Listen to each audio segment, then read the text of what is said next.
Sa gitna ng malalakas na bagyo, sa pagdaan ng kadiliman, may liwanag pa rin na siyang laging tanglaw.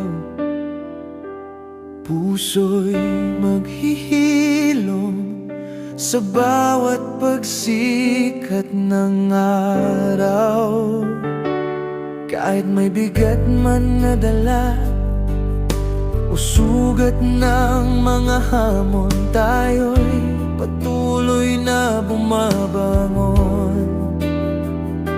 Pag-asa'y nananatili sa ating mga puso, mula noon hanggang ngayon.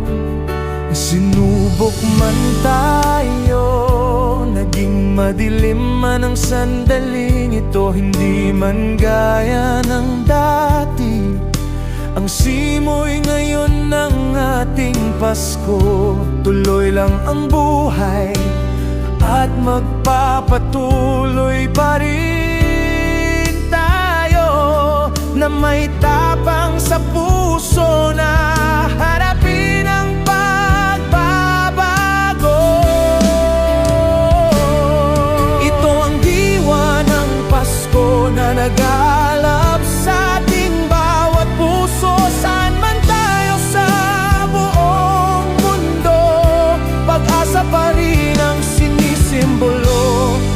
Pasko ay ipagdiwang, magbago man ang tema nito, ngunit ang pasasalamat sa biyayang natatamo, mananatiling buo at totoo. Ano man ang pagbabago, liliwanag ang pagkakaisa sa bawat pamilyang Pilipino.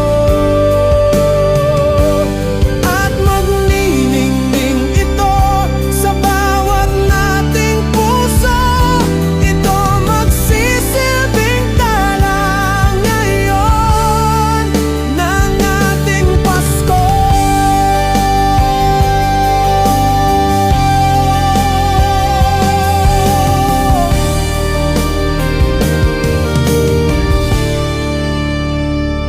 Marami man ang nagbago mula sa nakasanayan nating Pasko. Iba-iba man ngayon ang paraan ng ibang tao, hindi naman nawala ang diwa at kahulugan nito sa ating mga puso. Ang magmahalan at magkaisa, pagkat tayo ay isang pamilyang buo na hindi sumusuko. Ito ang diwa ng Pasko na nag-aalab sa ating bawat puso. Saan man tayo sa buong mundo, pag-asa pa rin ang sinisimbolo. Pasko ay ipagdiwang, magbago man ang tema nito, ngunit ang pasasalamat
sa iyo at sa bawat tahanang Pilipino. Meron sa buong